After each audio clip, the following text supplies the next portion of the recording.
여러분 지금 욕실에 탈모 증상 완화라고 적힌 비싼 샴푸 하나씩은 다들 있으시죠? 아니면 광고 보고 산 탈모 영양제나 두피 앰플 같은 것들. 그런데 솔직히 말씀해 보세요. 그거 쓰고 나서 정말 머리카락이 예전처럼 다시 빽빽해지셨나요? 물론 효과를 보신다고 느끼시는 분들도 있겠지만 대부분은 아닐 겁니다. 왜냐고요? 탈모의 90% 이상은 유전이기 때문입니다. 이건 우리가 관리를 잘하고 못하고의 문제가 아니라 우리 몸 안에 설계도 자체가 그렇게 짜여 있는 겁니다. 아무리 좋은 샴푸로 머리를 감고 정성스럽게 두피 마사지를 한다고 해도 우리 몸속 깊은 곳에서 벌어지는 유전자의 명령을 거스를 수는 없습니다. 그럼 탈모인은 그냥 포기해야 하느냐? 아닙니다. 방법은 분명히 있습니다. 오늘은 여러분의 머리카락을 지킬 수 있는 유일하고도 확실한 방법, 딱 팩트만 정리해 드리겠습니다.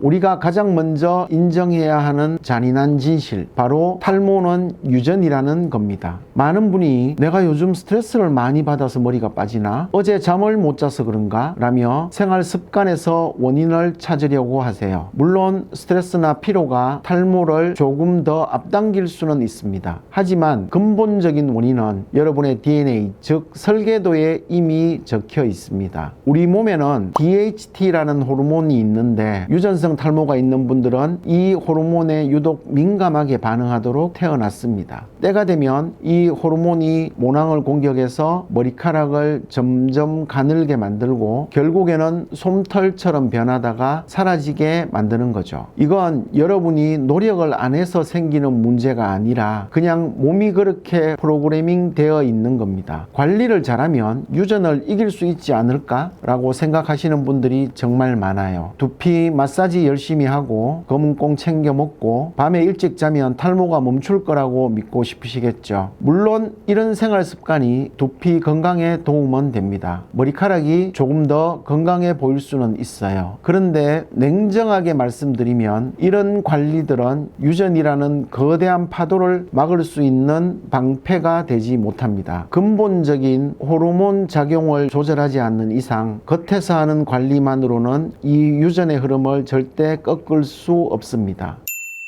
두 번째로 우리가 짚어봐야 할 건 여러분이 지금도 쓰고 계실 탈모 기능성 제품들의 실체입니다. 솔직히 말씀드릴게요. 시중에서 판매하는 탈모 샴푸, 바르는 앰플, 그리고 탈모 영양제들, 이런 것들로 탈모를 치료하겠다는 건 정말 비싼 희망 고문에 가깝습니다. 광고에서는 모근이 튼튼해진다, 머리카락이 새로 솟아난다 같은 화려한 문구들을 쓰지만 냉정하게 그 제품들의 카테고리를 보세요. 의약품인가요? 아니죠. 대부분 화장품 또는 건강기능식품입니다. 여기서 아주 중요한 논리가 나옵니다. 화장품으로 팔리고 있다는 것 자체가 인체에 미치는 영향이 미미하다는 뜻입니다. 법적으로 화장품은 피부나 모발의 건강을 유지하거나 세정하는 수준에 머물러야 하거든요. 샴푸가 두피에 머무는 시간은 길어야 2~3분인데 그 짧은 시간에 성분이 모공 깊숙이 침투해서 유전자의 스위치를 끈다? 과학적으로 거의 불가능에 가깝습니다. 그냥 두피를 깨끗하게 해주는 세정제, 그 이상도 이하도 아닙니다. 영양제도 마찬가지입니다. 비오틴이나 맥주 효모 같은 것들 먹어서 나쁠 건 없죠. 모발의 구성 성분을 보충해 주니까 머리 결이 좀 단단해질 수는 있습니다. 하지만 이건 영양 공급일 뿐이지 탈모의 근본 원인인 호르몬을 조절해 주지는 못합니다. 결국 이 샴푸 쓰니까 머리가 덜 빠지는 것 같아요 라는 후기들은 플라시보 효과이거나 단순히 두피 상태가 청결해지면서 일시적으로 좋아 보이는 경우가 대부분입니다.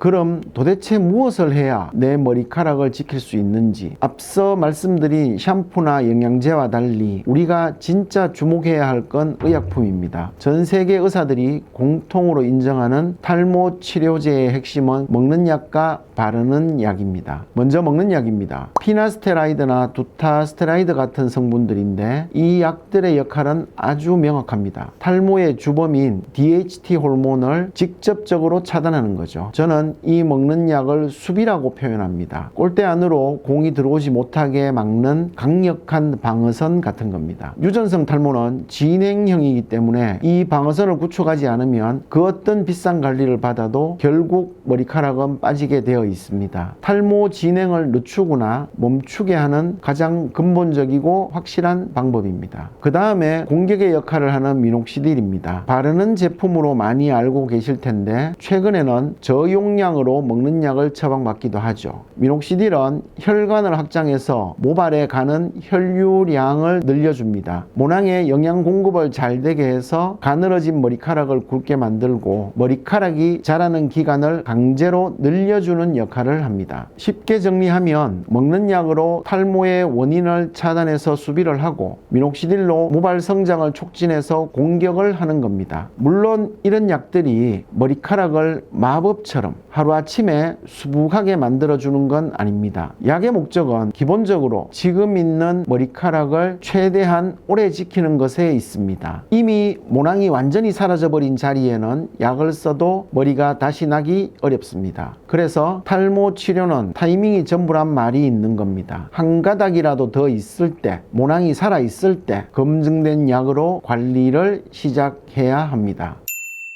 이미 진행이 많이 된 분들을 위한 마지막 대안, 바로 모발 이식에 대해 이야기를 해보겠습니다. 우리가 앞서 약에 대해 이야기했지만 약에는 분명한 한계가 있습니다. 약은 기본적으로 지키는 것에 특화되어 있어요. 즉 이미 모낭이 완전히 죽어서 매끈해진 이마 라인이나 정수리는 약을 아무리 먹고 미녹시딜을 발라도 머리카락이 다시 솟아나지 않습니다. 죽은 세포를 부활시킬 수는 없으니까요. 이때 우리가 선택할 수 있는 유일하고도 확실한 물리적 방법이 바로 모발 이식입니다. 원리는 간단합니다. 우리 머리카락 중에서 유전의 영향을 받지 않는 부위가 어디일까요? 바로 뒷머리와 옆머리입니다. 탈모가 심한 분들도 뒷머리는 끝까지 남아있는 걸 보셨을 겁니다. 그 부위의 모낭은 탈모 호르몬인 DHT에 반응하지 않도록 설계되어 있거든요. 이 건강한 모낭을 뿌리채 뽑아서 머리가 빠진 앞라인이나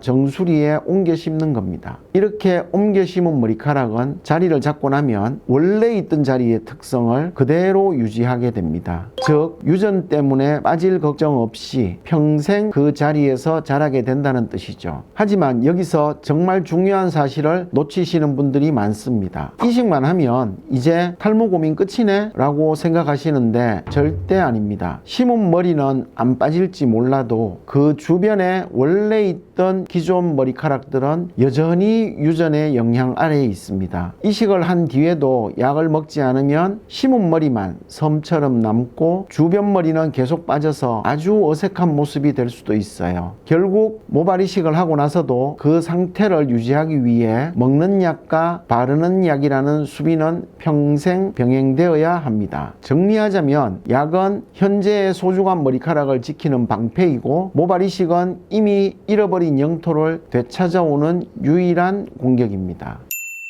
자, 이제 오늘 드린 이야기를 정리해 보겠습니다. 결국 핵심은 하나입니다. 여러분의 머리카락을 빠지게 하는 건 여러분의 생활 습관이나 샴푸가 아니라 여러분의 몸속에 있는 유전 설계도입니다. 이 유전이라는 거대한 흐름은 단순히 정성을 들이거나 비싼 샴푸를 쓴다고 해서 거스를 수 있는 게 아닙니다. 불안함을 자극하는 광고에 흔들리지 마세요. 여러분이 믿어야 할 건 화려한 패키지의 샴푸가 아니라 수십 년간 과학적으로 검증된 의학적인 방법들입니다. 오늘 당장 근처 병원에 가셔서 전문가와 상담을 시작하는 것, 그것이 여러분의 풍성한 미래를 위한 가장 빠르고 정확한 시작입니다. 오늘 제가 준비한 내용은 여기까지입니다. 여러분의 풍성한 앞날을 응원하겠습니다. 감사합니다.